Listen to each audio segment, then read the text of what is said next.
Chapter 26 of Famous Men of the Greece. Recording by Christine. Famous Men of Greece by John H. Harn and A. B. Poland. Chapter 26 Alexander the Great. 1. Alexander, the son of Philip of Macedonia and Olympias, was born on the same night that the great temple of Diana at Ephesus in Asia Minor was burned. It is said that while the temple was burning, soothsayers ran up and down the streets of Ephesus, crying out that the night had brought forth sad disaster to Asia. This was true of the birth of Alexander as well as of the burning of the temple. Alexander was educated chiefly by the famous Greek philosopher Aristotle. The young prince was an earnest pupil. It is said that he could recite the Iliad of Homer from beginning to end. He excelled also in athletic sports. The horses of Thessaly, a state of Greece adjoining Macedonia, were famed for their speed and spirit. While Alexander was still a boy, a fine Thessalian horse was offered to his father at a very high price. Philip wished to have the animal tried, but the horse was so wild that everyone was afraid of him. Philip was about to send him away when Alexander offered to ride him. The king gave his permission. Alexander had noticed that the animal was afraid of his own shadow. He therefore seized the plunging horse and turned his head toward the sun, so that his shadow fell behind him. Then patting his neck and speaking gently to him, he leaped upon his back and soon completely tamed him. The head of the horse was supposed to have some likeness of that of an ox, so he was called Bucephalus, or Ox head. He became Alexander's favorite horse and carried his master through many a march and many a battle. Alexander's ambition was shown at an early age. While he was yet a mere boy, he made up his mind to conquer the world, and when he learned from Aristotle that there were many other worlds in the universe, he was greatly saddened by the thought that he had not yet conquered one. As Philip went on making one conquest after another, Alexander became alarmed. "Why," he cried one day, "my father will leave nothing for me to do." However, when he became king, he found enough to do. First of all, there were other claimants to the throne besides himself. Some of them Alexander put to death. Others fled the country. He learned that Thebes and other Greek states were thinking of throwing off the Macedonian yoke. He therefore gathered a large army and marched to Thebes at the head of it. The Thebans were overawed and submitted to him without resistance. The Athenians, in spite of Demosthenes' advice, sent a messenger to him while he was at Thebes, offering their submission.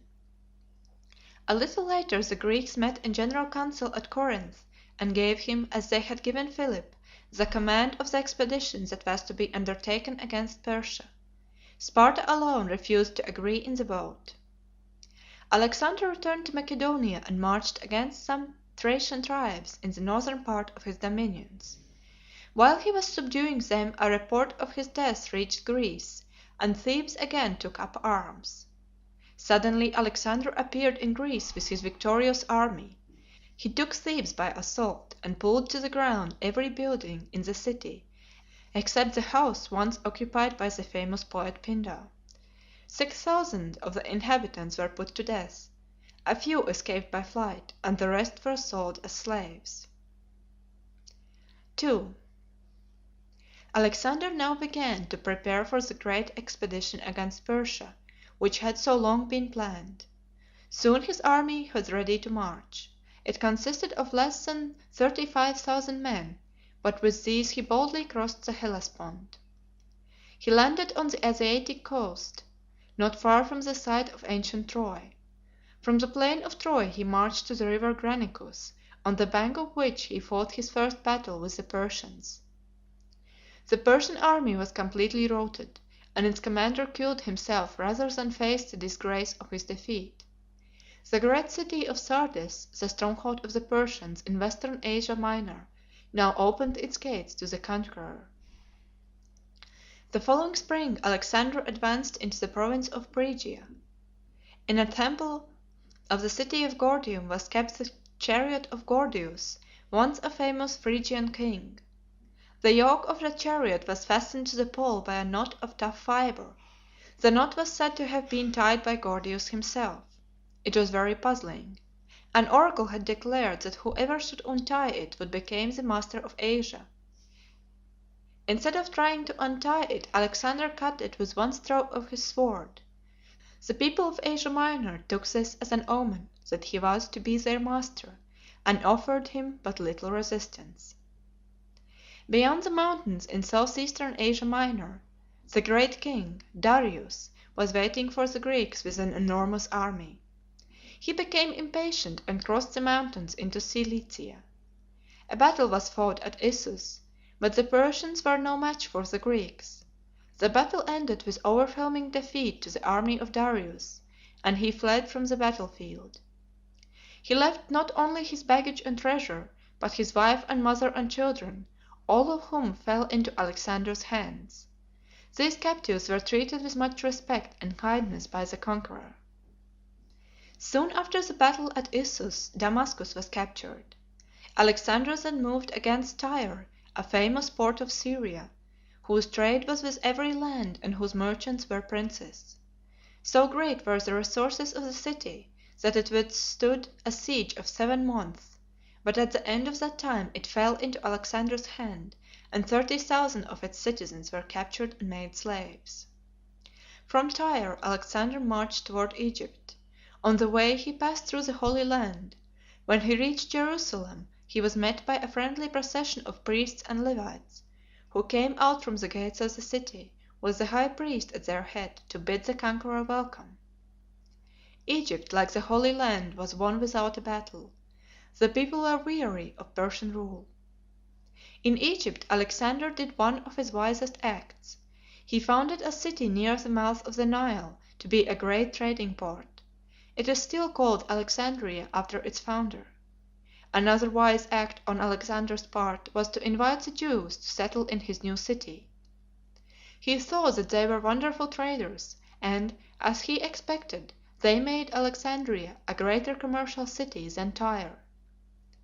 In the spring of the year 331 B.C., Alexander again set out in pursuit of Darius, who had now collected another large army. In October, not far from a place called Arbela in Persia, the forces of Darius and Alexander met in their last great battle. Darius had done everything he could to ensure the defeat of the Greeks. His army was said to number 1,000,000 men. One division of it had 200 chariots, to the wheels of which scythes were attached. The scythes went round with the wheels and were expected to mow down the Greeks like grass.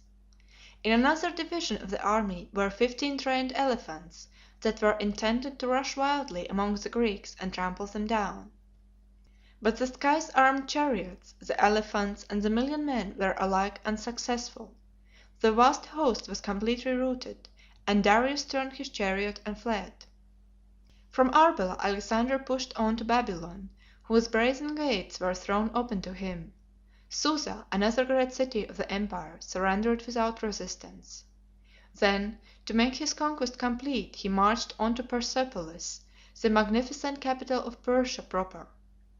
This city, with its immense treasure of silver and gold, fell into his hands. 5,000 camels and 10,000 mule carts carried away the spoils, the value of which is said to have been $150 million. Alexander pursued Darius, but before he overtook him, the great king was murdered by one of his own satraps. Alexander had the body buried with royal honors and punished the satrap with death. The empire of Persia now lay at Alexander's feet, and the work for which the expedition had set out was finished. The young king, however, had no desire to return to Macedonia. He had conquered the East, but the East had also conquered him. He had become a slave to its ways of living. His old simple Macedonian tastes had been laid aside, and his life was given up to pleasure. 3. Soon, however, he undertook another conquest, and at the head of his veteran soldiers advanced eastward into Bactria, and added this province to his dominions. Amongst the Bactrian captives was a beautiful princess named Roxana, who became his bride. Southeast of Persia lay India, a vast empire rich in gold and diamonds. Alexander desired to add it to his conquests. Great mountain ranges enclose India on the north and northwest. Crossing these are passes through which travelers from Central Asia must go to reach India. Alexander went by the way of Khyber Pass, and marched steadily onward till he reached the river Hydaspes. Here an Indian king named Porus engaged him in battle. Porus proved to be the most desperate fighter Alexander had met with in all Asia. When the Indian was at length overpowered and captured and brought before the conqueror, Alexander asked him how he expected to be treated. "Like a king," replied Porus. "That you certainly shall be," said Alexander. And so he was, for it was the habit of Alexander to treat honorably all whom he conquered. On the bank of the river Hydaspes, Alexander had the misfortune to lose his horse Bucephalus. At the place where the animal died, the conqueror founded a city, which he named Bucephala, in honor of his favorite. The conqueror was not able to go on with his Indian campaign. His soldiers were worn out with marching and fighting, and insisted that they would go no farther, and so, much against his will, Alexander was obliged to lead them back to Persia. The return march was one of great hardship. At the mouth of the Indus, Alexander sent the fleet to sail along the coast and up the Persian Gulf, while he led the land forces towards Susa and Babylon. The army had to march through a country which was hot, dry, and barren. The men suffered dreadfully, and Alexander shared their sufferings. Shortly after reaching Babylon, he was attacked by a fever which he had not the strength to resist. Around his deathbed were gathered his generals. They asked him whom he wished to succeed him. He drew his signet ring from his finger and handed it to Perdiccas with the words, "To the strongest." A little later he had ceased to breathe. Thus passed away one of the greatest soldiers the world has ever known. At the time of his death, 323 B.C., he was only 32 years old. His victories had been won and his conquests had been made in the short space of 12 years. End of the chapter 26.